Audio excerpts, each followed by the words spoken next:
A special thank you to each of our subscribers who make this channel possible. Here's today's story. In a whirlwind of political controversy, Secretary of State Marco Rubio has insisted that a contentious 28-point peace plan regarding the ongoing war in Ukraine was authored by the United States, despite claims from a bipartisan group of senators and rising concerns from European leaders. The plan, which has been labeled a wish list for Russia, has ignited a firestorm of debate as its implications for Ukraine's sovereignty and future security come under scrutiny.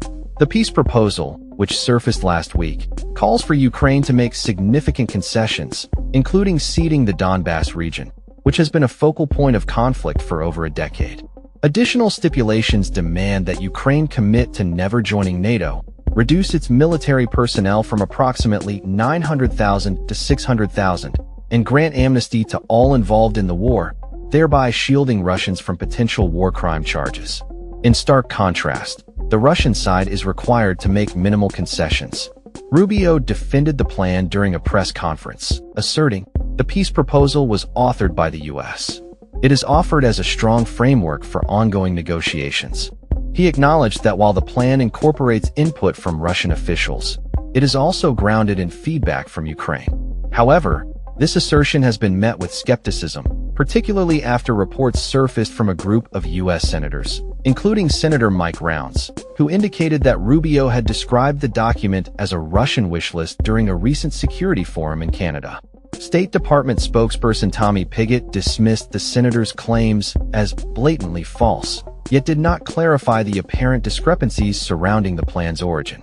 European leaders have expressed alarm over the proposal, emphasizing the need for a peace plan that prioritizes the cessation of violence and upholds Ukraine's sovereignty.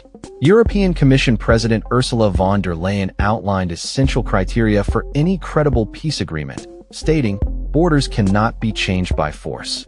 There cannot be limitations on Ukraine's armed forces that would leave the country vulnerable to future attack." She further stressed the importance of the European Union's role in securing peace for Ukraine. Poland's Prime Minister Donald Tusk echoed these sentiments, questioning the authorship of the 28-point plan and calling for transparency before any collaborative efforts commence. "Before we start our work, it would be good to know for sure who is the author of the plan and where it was created," Tusk stated.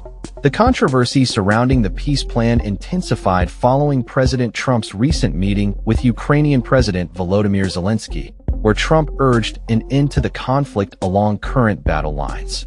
White House Press Secretary Caroline Leavitt reiterated the administration's support for the plan, asserting that it was designed to be acceptable to both Russia and Ukraine. However, Zelensky has publicly voiced concerns about the concessions required from Ukraine, stating, "We are facing one of the most dangerous periods in Ukrainian history, a choice between losing our dignity and freedom and losing U.S. support." As international leaders gather to discuss the future of Ukraine at the G20 summit in South Africa, the 28-point plan remains a focal point of contention.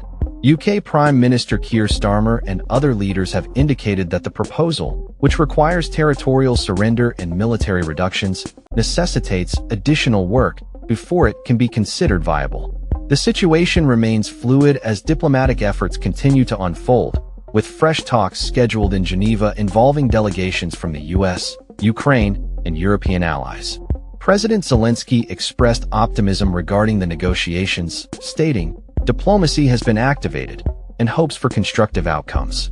As the world watches closely, the ramifications of the 28-point peace plan could significantly impact the trajectory of the war in Ukraine and the broader geopolitical landscape. The ongoing debate underscores the complex interplay of power, sovereignty, and international relations in a time of crisis. That's all for this story. We upload videos every day covering many different subjects, so hit that subscribe button to stay informed. Thanks for watching.